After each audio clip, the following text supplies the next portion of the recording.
Assalamualaikum warahmatullahi wabarakatuh. Welcome to my channel. Kembali lagi di channel ini, Mindset, berbagi tutorial, berbagi tips seputar digital marketing dan juga tips-tips kekinian. Apa kabar kalian semua? Semoga selalu dalam keadaan yang terbaik. Nah, pada kesempatan ini kita akan berbagi tips cara dropship multi-supplier di Shopee. Nah, jadi saat kita berjualan di Shopee itu kita tidak hanya bisa berjualan lewat satu supplier saja, tapi kita bisa juga berjualan dengan mencari lebih dari satu supplier atau multi supplier. Oke, kita langsung ke tips.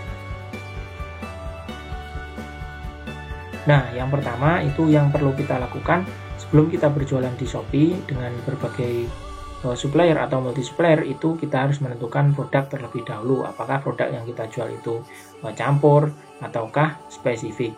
Nah, jika campur itu menurut kita itu kurang bagus ya, karena kita analogikan misalnya kita masuk sebuah restoran, terus kita masuk ke dalam, itu ternyata di dalamnya itu jualannya ada yang baju, terus kemudian ada yang makanan, atau bahkan ada pupuk. Nah, seperti itu kan tidak masuk akal ya. Namanya restoran tapi jualannya kok ada baju, ada pupuk.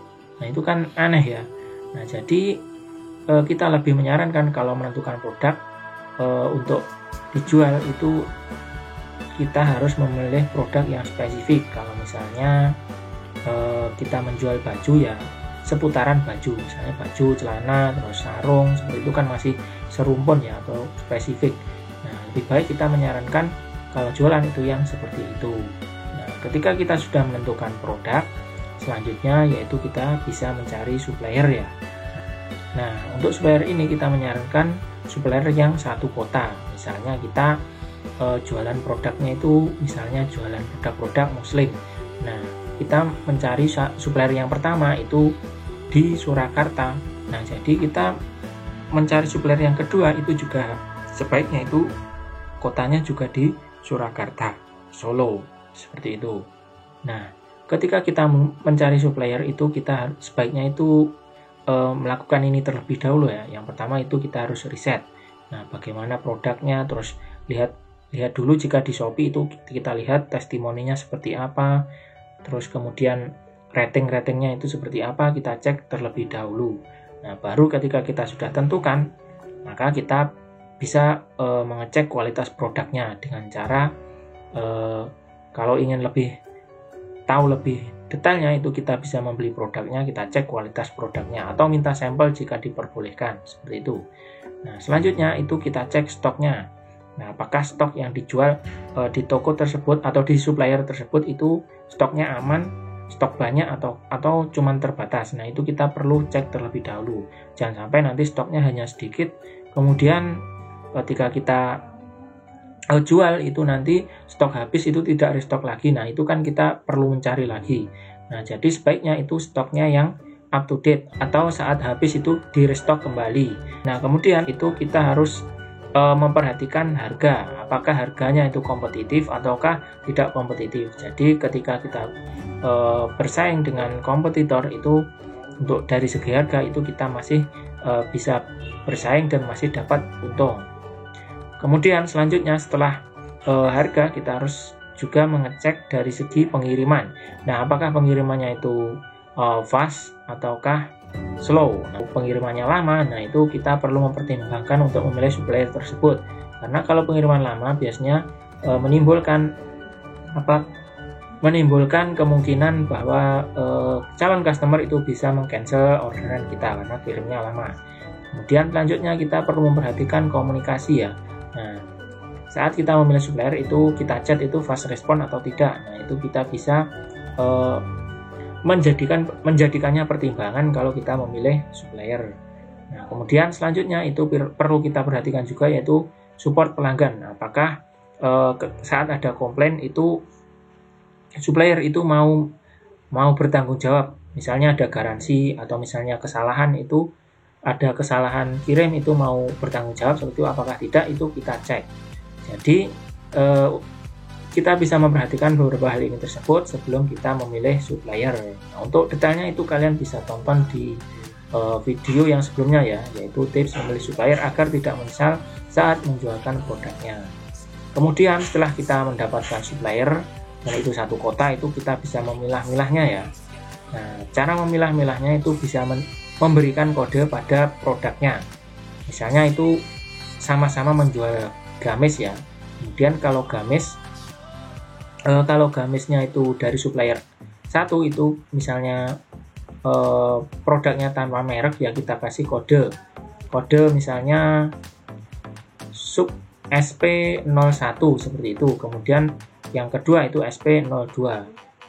Nah, jangan lupa di toko itu juga dicantumkan seperti ini ya. Misalnya kalau ada order dan beda kode, itu kita tidak menyarankannya karena kita tidak bisa mengirimnya. Atau jika kalian bisa meyakinkan konsumen, itu kita bisa mengirimnya, tetapi yang satu itu dikirim lewat toko, misalnya di Shopee itu ya di luar Shopee seperti itu. Nah, tapi kan nanti menambah biaya lagi jika satu dikirim lewat Shopee kemudian satu dikirim di luar Shopee. Kecuali kalau yang order itu mau ya ditawarkan seperti itu, tidak apa-apa. Tapi kami sarankan lagi itu untuk memberikan notis atau keterangan di tokonya itu, jika membeli dengan beda kode itu maka kita tidak bisa mengirimnya seperti itu.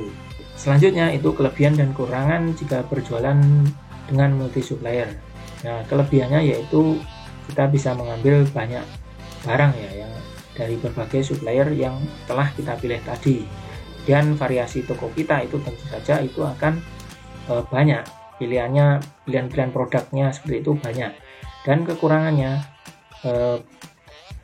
itu tadi ya, kita harus memberikan kode-kode dan tidak bisa order dengan berbeda kode, kecuali kalau ada perjanjian tadi. Nah, selanjutnya kita akan mengambil contoh jika kita mencari supplier di Shopee ya. Nah, yang pertama ini untuk contoh itu Putri Dania. Nah, untuk Putri Dania ini berjualan mukena, muslim wear, daily outfit. Nah, di sini ada keterangan sendiri ya. Melayani ecer, grosir, kemudian partai besar, reseller, dropshipper very welcome. Kalian bisa mengambil produk dari sini juga, menjadi resellernya Putri Dania. Tentu saja kita saat ini tidak ada kerjasama ya dengan Putri Dania ini. Ini hanya untuk contoh saja. Nah, misalnya kalian mengambil produk dari Putri Dania, nah kita cari dahulu ini lokasinya di mana. Untuk lokasi biasanya di sini. Nah, untuk lokasinya adalah kota Surakarta atau Solo.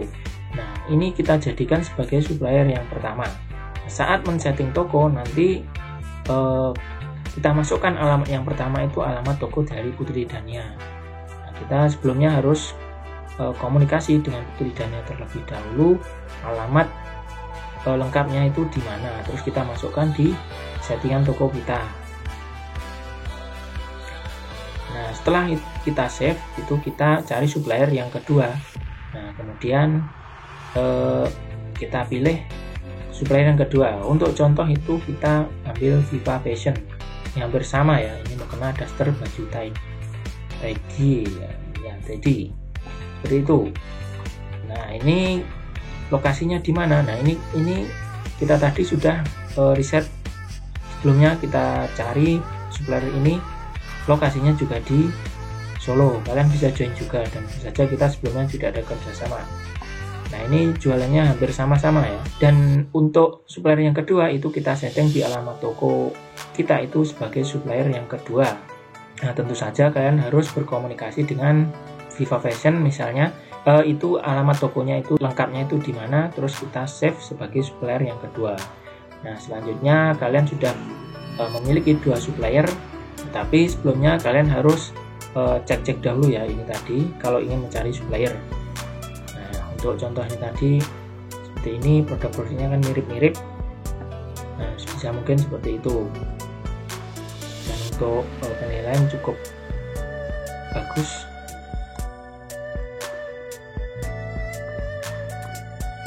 Nah, untuk performa chat juga lumayan, penilaian lumayan. Ini juga pengikut juga lumayan.